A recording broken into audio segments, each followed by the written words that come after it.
This video is brought to you by Miniature Market. Thousands of board games, discounted prices, miniaturemarket.com.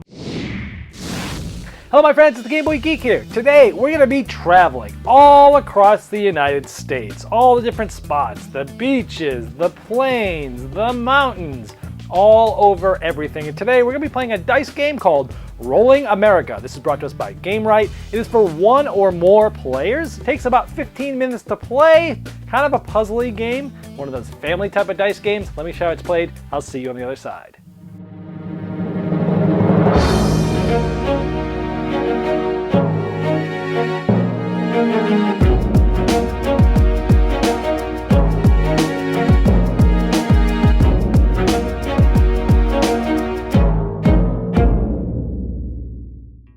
Rolling America comes in this nice little box. Here's my hand for the size of this, and it has a nice magnetic lid that snaps shut.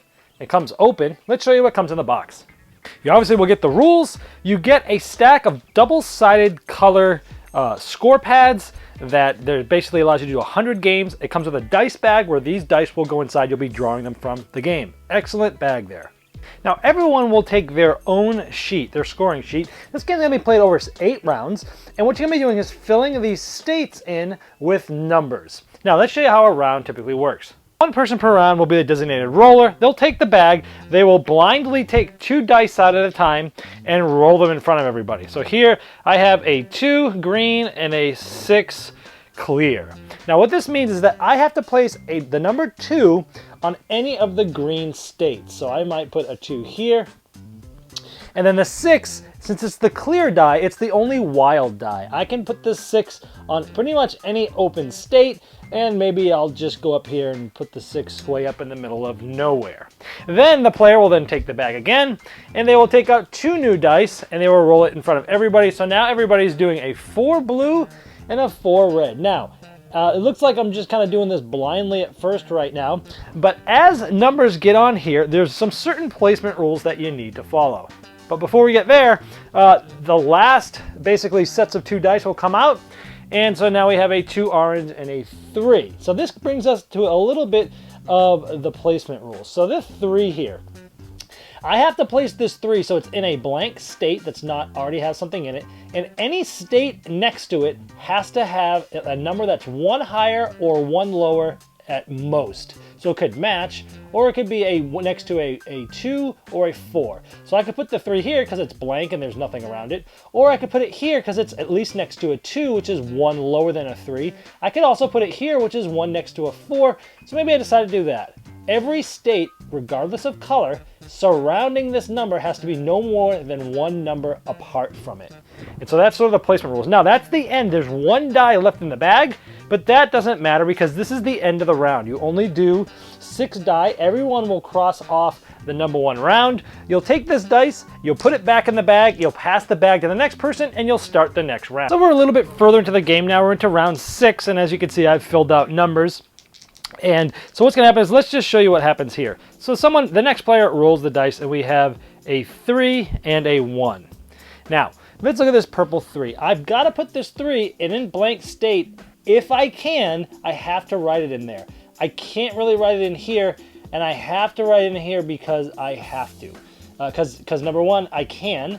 And number 2, it doesn't break any rules, which means any state around it has to have either be blank or have a number that's 1 away. Now later on a subsequent round, if I got this, a 1, I can't put a 1 here because it's breaking the rules because these numbers are more than 1 away. I couldn't put it here, so I got a couple of choices. I could X out one of these states, or I could use one of these special abilities. I could use a color change. So you get 3 times where I could change this color.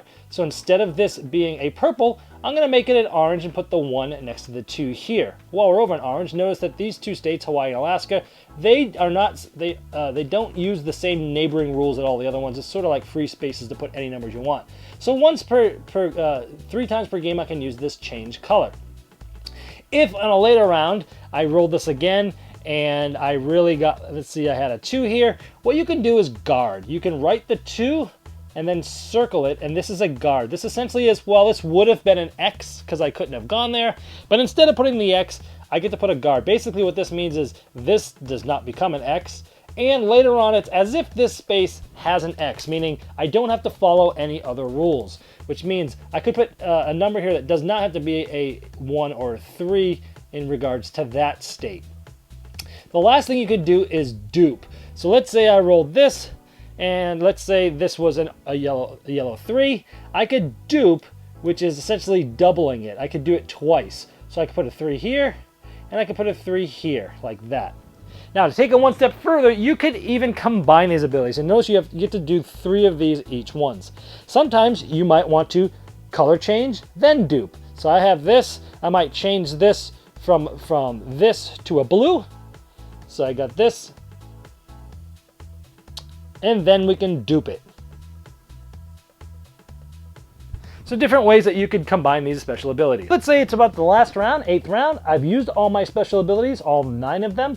Let's say I rolled this. I have a 4 yellow. I can't put anything in yellow because everything's already full. And since I can't change it or do anything with it, I don't do anything. This one is a red. There's 2 empty states here, and I have a 6. I can't put a 6 here because it's not 1 away from 4 and 3, and I can't put it here for the same reason. So I have to X out one of these states. And that would be pretty much the end of that. Let's say that was the end of the game. Then what's going to happen is any empty state that you have is going to get X'd out. And then you are going to pass this sheet to the player to your left, and they're going to help you score. Essentially what they do is make sure you didn't make any mistakes. They go through and make sure every number that you have that's not circled or guarded is just 1 away.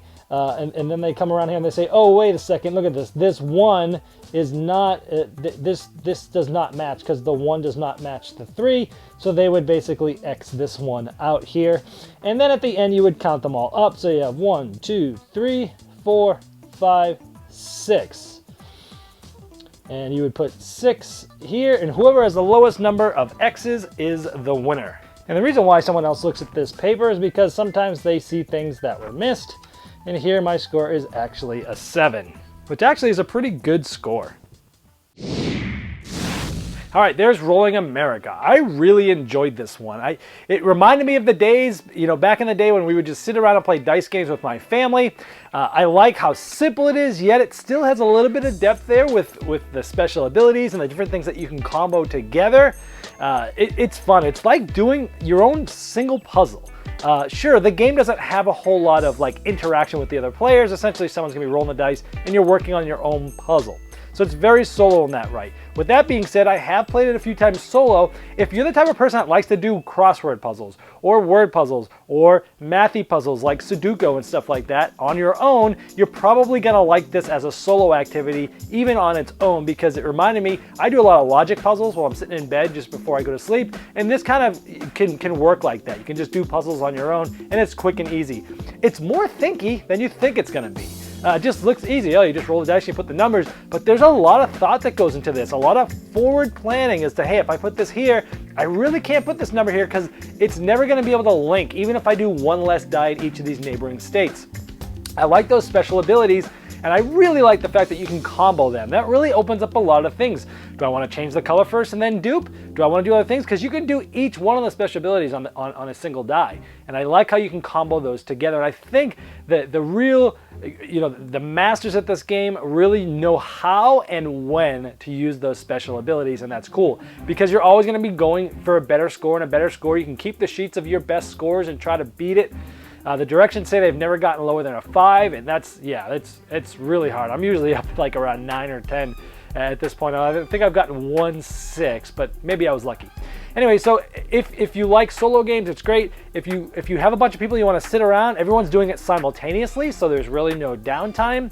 And it's a good family level game. Now it teaches pretty quickly. There's just not a lot of interaction, but I do like how at the end you pass it over to the player, because often I will have done something incorrectly without knowing it, and the player to my left quickly is looking for those errors and finds those, sort of a checks and balances. So if you're looking for a quick dice game that has a decent amount of depth, is pretty puzzly and more thinky than it looks, but is still accessible to pretty much anyone to pick up right away, great family game, and that's Rolling America.